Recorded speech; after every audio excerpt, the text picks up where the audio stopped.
Good morning बच्चों। कक्षा 12 के सभी छात्र छात्राएं ध्यान दें। मैं आपकी विषय अध्यापिका श्रीमती मंजू गुप्ता आपको सुमित्रा नंदन पंत का नौका विहार पढ़ा रही थी, जो कि उनकी रचना गुंजन से लिया गया है। वो नौका कवि पंत जी अपने साथियों के साथ नौका विहार करते हैं, तो उसका वर्णन जो पढ़ा रही थी मैं उसी का आगे का वर्णन मैं आपको आज पढ़ा रही हूँ, जिसे ध्यान से सुनिएगा, समझिएगा और उनके प्रश्नों के उत्तर कॉपी में लिखिएगा। पतवार घुमा अब प्रतुन भार, नौका घूमी विपरीत धार, डांडों के चल कर तल पसार, भर भर मुक्ता फल फेन इस पार, बिखराती जल में तारहार। ठीक, अब आगे देखिए।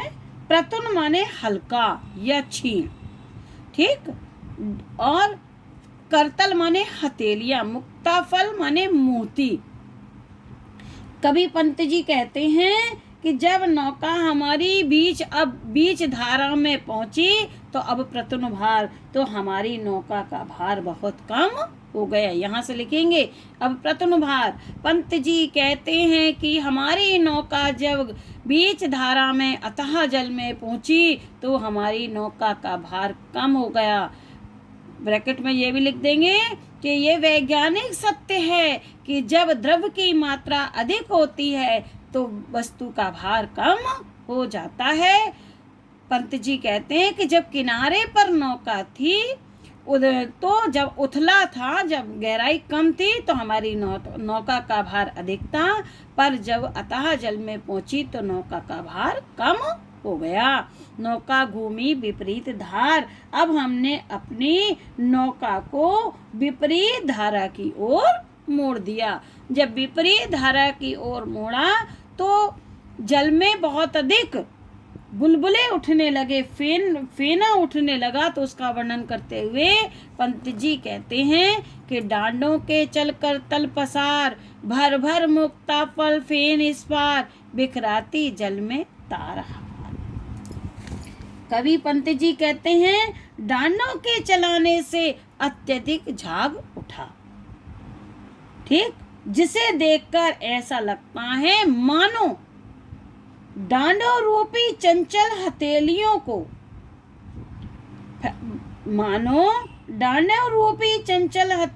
को फैलाकर अत्यधिक मात्रा में झाग रूपी फेन इस पर, झाग रूपी मुक्ताफल माने मोतियों को भरकर तथा तारों के हार को तोड़कर उन मोतियों को जल में बिखेर रही हो। कैसा लगता है? मानो डांडों के चलने से जल में अत्यधिक मात्रा में झाग उठ रहा था, तो वह ऐसा लग रहा था मानो डांडे अपनी चंचल हथेलियों को फैला करके उनमें अत्यधिक मात्रा में झाग रूपी मोतियों को भरकर तथा तारों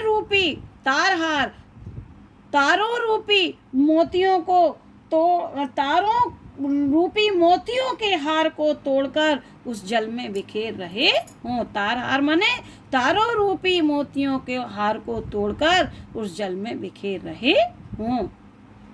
ये अंडरलाइन है बच्चों। चांदी के सांपों सी रलमल नाचती रश्मियां जल में चल, रेखाओं सी खिंच तरल सरल। पंत जी कहते हैं कि पतवार के संचालन से जो शांत जल था उसमें लहरें उठ रही थी, जो कैसी लग रही थी? चांदी के सांपों सी, चांदी के सांपों के समान लग रही थी। वे कैसी लग रही थी कि वे लहरें चांदी के सांपों के समान आगे की ओर बढ़ रही थी और नाचती रश्मियां जल में कल, रलमल माने आगे की ओर बढ़ना, हिलना, ठीक है, और नाचती रश्मियां जल में कल और चंद्रमा की किरणें और लहरों के कारण उस चंचल चंचल जल में नाचती रश्मियां, उस चंचल जल में चंद्रमा की किरणें नाचती सी प्रतीत हो रही थी। नौका के चलने से वो जो है उस चांदनी रात में लहरें चांदी के सांपों की तरह जो है आगे की ओर रिलमिला रही थी, बढ़ रही थी, और उस चंचल जल में चंद्रमा की किरणों से उस चंचल जल की में जो है लहरें नाचती सी प्रतीत हो रही थी। रेखाओं सी खिंच तरल सरल, जो तरल और उस तरल जल में रेखाओं की तरह खींच रही थी, मानो उस तरल जल में अनगिनत रेखाएं खींच रही हों। लहरों की लतिकाओं में खिल 100 शशि 100 उड़ झिलमिल, उड़ माने तारे, फैले फूले फेनिल जल में।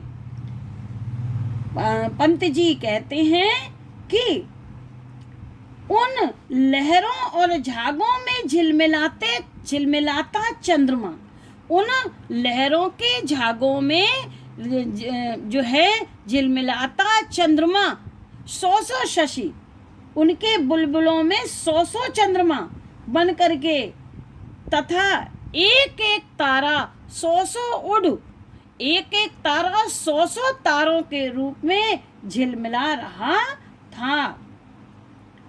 कैसा लग रहा था? फैले फूले फेनिल जल में, वह ऐसे लग रहे थे मानो लहरों रूपी बेलें फल फूल उठी हों।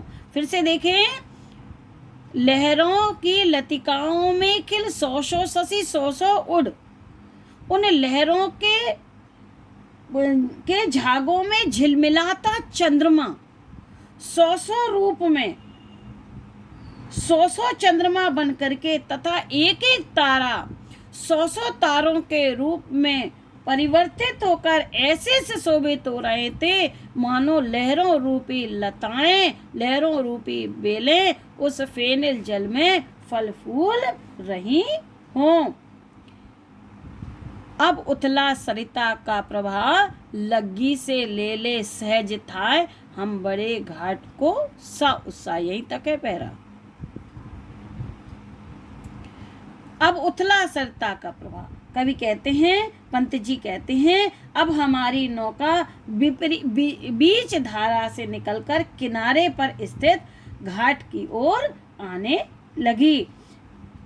पंत जी कहते हैं, अब हम अपनी नौका को बीच धारा से लेकर किनारे की ओर, तट की ओर आने लगे। लग्गी से ले ले सहज थाय, अब हम लग्गी माने एक बांस को है जिससे गहराई को नापा जाता है, उसको लग्गी कहते हैं। अब हम जल की गहराई को, पानी की गहराई का अनुमान लग्गी के सहारे, बांस के सहारे लगा सकते थे। हम बड़े घाट को हम उत्साह पूर्वक घाट की ओर बढ़ दिए। फिर से देखें कि पंत जी कहते हैं कि अब हम अपनी नौका को बीच धारा से निकाल कर किनारे पर स्थित घाट की ओर बढ़ दिए।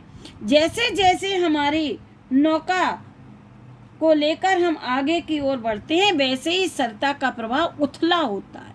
अब उथला सरता का प्रभाव, कवि पंत जी कहते हैं कि हम बीच धारा से अपनी नाव को निकालकर घाट की ओर बढ़ दिए, तो जैसे जैसे घाट की ओर बढ़े तो सरता का प्रवाह उथला हुआ, धीमा हुआ, क्योंकि वहाँ गहराई कम थी, इसलिए सरता का जो नदी का प्रवाह था, जो जल की धारा थी, उसकी गति धीमी हो गई। लहरों लग्गी से ले ले सहजता, हम उसकी गहराई को अपने बांस के सहारे से सहजता से नाप सकते थे। हम बड़े घाट को हम उत्साह पूर्वक घाट की ओर बढ़ दिए। बच्चों, ये नौका विहार में अब एक पहरा और रह गया, जिससे मैं आपको कल पढ़ाऊंगी, तो आपका नौका विहार जो है पूरा हो जाएगा। अब आप प्रश्न उत्तर देखिए, मैं आपको जो प्रश्न उत्तर कुछ दे रही हूँ, जिसको आपको अपनी कॉपी में करना है। देखिए, साफ दिखाई दे रहे हैं। पहला प्रश्न है, पद्यांश,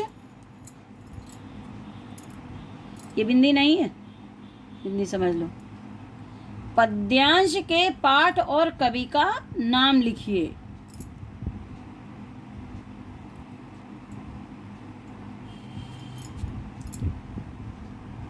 पद्यांश के पाठ और कवि का नाम लिखिए।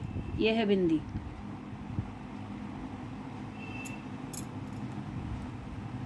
पद्यांश का पाठ का नाम नौका विहार, कवि का नाम सुमित्रानंद पंत। दूसरा है रेखांकित अंश की व्याख्या कीजिए, जिसे मैंने आपको समझाया है उसकी व्याख्या आप करेंगे। तीसरा प्रश्न है नौका का भार कब हल्का हुआ। आप अर्थ पढ़ेंगे तो आपको आ जाएगा। कौन मोतियों के हार को तोड़कर जल में बिखरा रहा है, ये आपको चौथा प्रश्न है। पांचवा प्रश्न है लहरों रूपी लताओं में क्या फल फूल रहे हैं। लहरों रूपी लताओं में क्या फल फूल रहे हैं। इन पांचों प्रश्नों के उत्तर आपको अपनी कॉपी में लिखना है बच्चों। अब आगे का पैरा, लास्ट पैरा मैं आपको कल पढ़ाऊंगी। Thank you.